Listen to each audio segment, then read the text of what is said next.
Olá, meu nome é Daniel, Daniel Saiyajin, seja bem-vindo ao canal Raça Saiyajin. Então, o tema do vídeo de hoje é que o Evangelho nunca se tratou de religião. Beleza, você pode estar pensando agora, mas Daniel, isso eu aprendi desde quando eu era menor. Isso é algo que já é algo monótono de se ouvir. Porém, hoje eu vim somente te comprovar de que não se trata de uma religião, porque a gente vive numa sociedade em que não se pode dizer isso, que já vai dizer, isso aí é contra a minha religião, então você tá querendo impor religião por cima de mim a todo custo, mas não. Hoje eu só vim te mostrar que o Evangelho de Cristo se passa muito além disso. Porque uma coisa que acontece muito nas igrejas, eu sou de igreja evangélica desde pequeno, e uma coisa que a gente sempre nota nas igrejas é o seguinte: o fato de que o Evangelho passou a se tratar de coisas que devem e que não devem ser feitas. Mas há uma coisa que separa isso, que nos afasta disso de mas isso aqui não pode fazer porque a religião não deixa. Uma dessas coisas é simplesmente o apego aos ensinamentos de Cristo. Porque Paulo disse: sereis meus imitadores assim como eu sou imitador de Cristo. Então ele vai nos mostrar que se imitar a Cristo é uma forma de viver. É uma forma de agir no dia a dia. Mas Daniel, isso aí não vai fazer diferença. Faz diferença sim. Quando Pedro ele foi confrontado no dia da crucificação, no dia do julgamento de Cristo, quando Jesus estava sendo açoitado, Pedro foi questionado: você é um deles? E ele negou. Mas por quê? Naquela época, Jesus em meio a uma multidão, ninguém o conhecia, porque a anatomia de todos era igual. Eram pessoas de não muita alta estatura, isso segundo estudos históricos. E uma tradição da época era que todos os homens tinham barba. Isso era para representar honra. Então Jesus e seus discípulos em meio a multidões não eram reconhecidos. Mas o que destacou Pedro em meio a todos aqueles que estavam vendo a crucificação e o açoite de Cristo era seu comportamento. Mas por que um comportamento valida tanto? Porque quando você passa a viver mais a respeito de princípios, ver mais a Cristo e ao Evangelho como uma forma de princípio, a religião se torna irrelevante. Mas Daniel, como assim? A religião vai nos trazer o quê? Não faça isso porque é pecado, você vai se tornar impuro. Porém, quando você passa a viver, a ver a Cristo mais como um princípio, você vai pensar: eu não vou fazer isso porque Cristo não fez isso. Esse é um ponto. Cristo pode dizer: ame o teu próximo como a ti mesmo. As pessoas podem empurrar garganta abaixo: não faça isso porque a religião não permite isso. Mas quando você vive o Evangelho como um princípio de vida, você vai pensar: eu não faço isso porque Cristo não gostaria que eu fizesse isso. Porque Jesus nunca foi uma religião. Jesus ele é um exemplo de vida.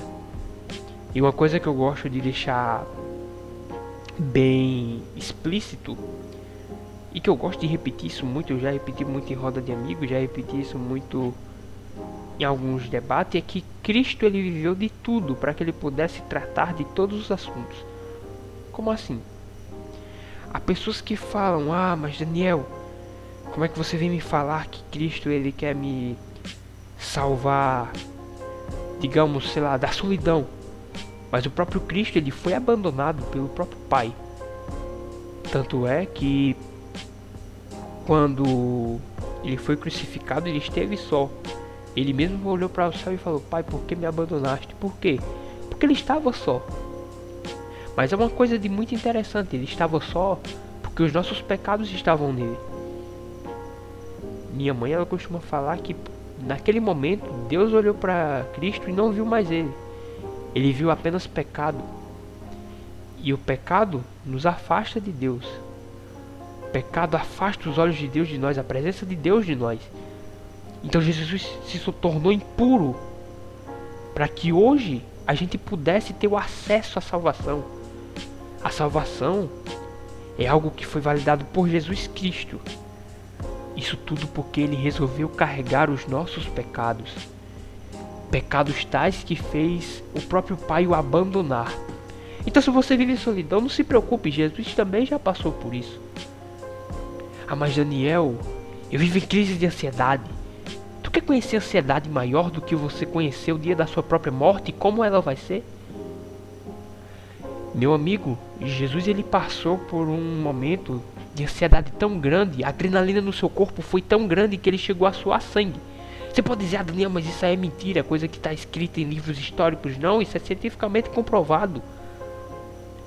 A adrenalina ela pode causar muitas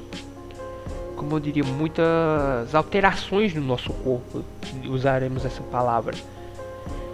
E a ansiedade ela desperta um pico de adrenalina muito grande, porque seu corpo ele está desesperado.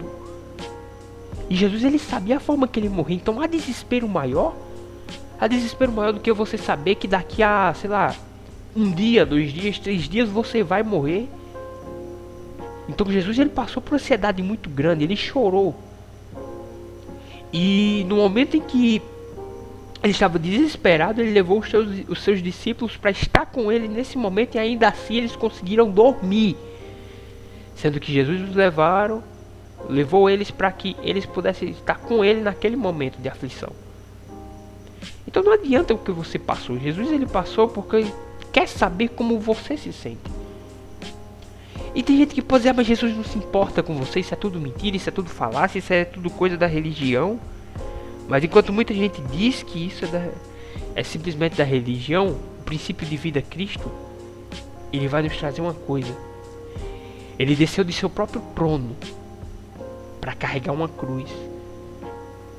Ele abriu mão de seu corpo de glória para que pudesse estar no corpo de um homem, para levar chicotada, para carregar uma cruz por uma longa distância, para ser pendurado em uma cruz às 3 horas da tarde, que foi o horário que Jesus morreu, 3 horas da tarde. Imagina feridas abertas. Tentaram tirar a barba de Jesus com uma espada, porque tentaram tirar sua honra, que naquela época barba era honra. Enfiaram uma lança no lado da sua barriga, a qual abriu um ferimento. Tudo isso exposto ao sol. Imagina quando jogaram aquela esponja molhada. Muitos dizem que era com vinho, alguns dizem que era com vinagre. Mas imagine qualquer um dos dois. O quanto não ardeu naqueles ferimentos, naquele corpo. Estava ensanguentado. E tudo isso por mim e por você. Será que tem algo que vala mais a pena do que viver por alguém que decidiu morrer por você? Aí você pode dizer, mas Daniel, você está dizendo que ele viveu tudo isso como homem, então ele poderia ser simplesmente um homem qualquer.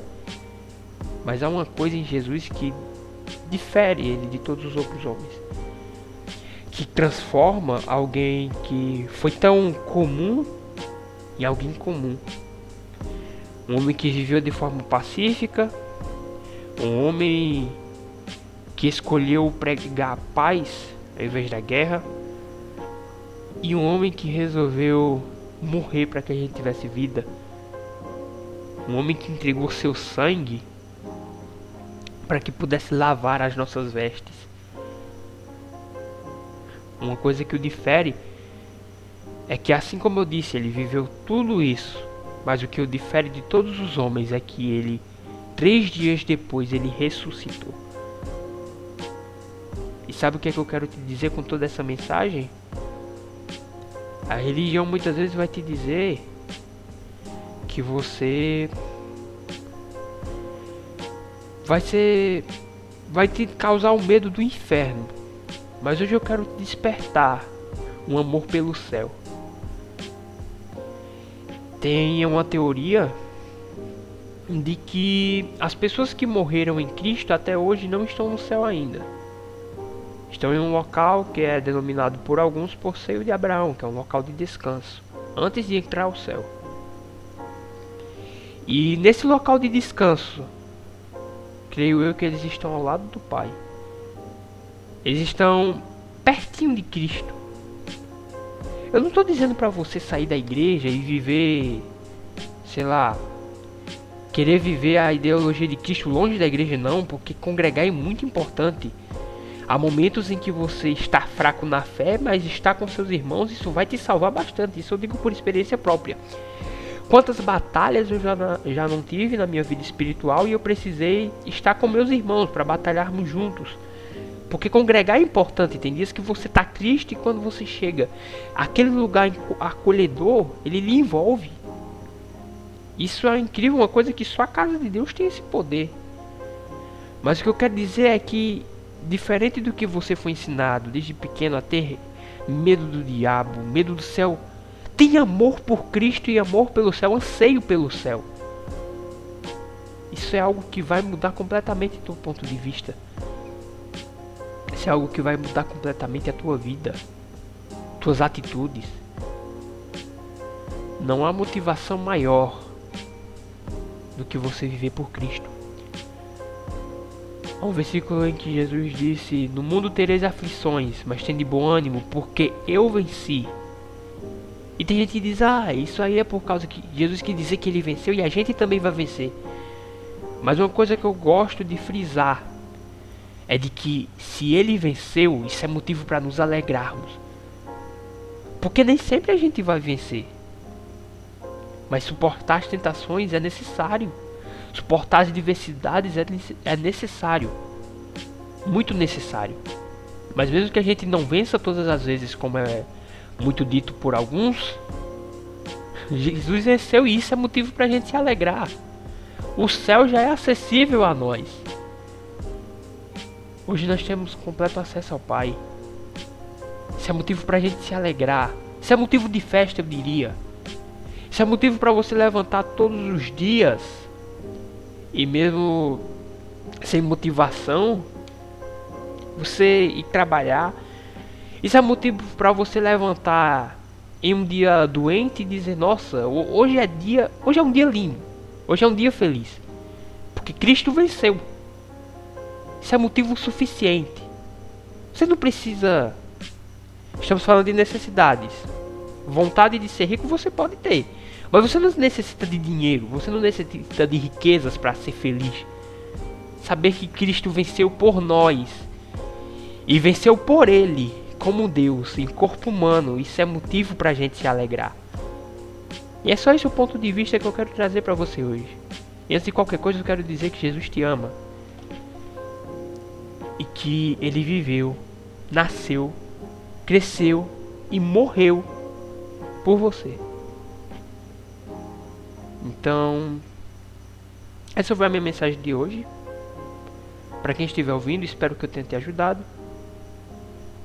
Peço que você apoie a nossa página, curtindo, compartilhando, deixando algo nos comentários para nos ajudar. Se tiver a opção de hypar o vídeo, hype para estar nos ajudando. E lembre-se, Jesus ele te ama e viver por Cristo é essencial. Um abraço a todos e até a próxima.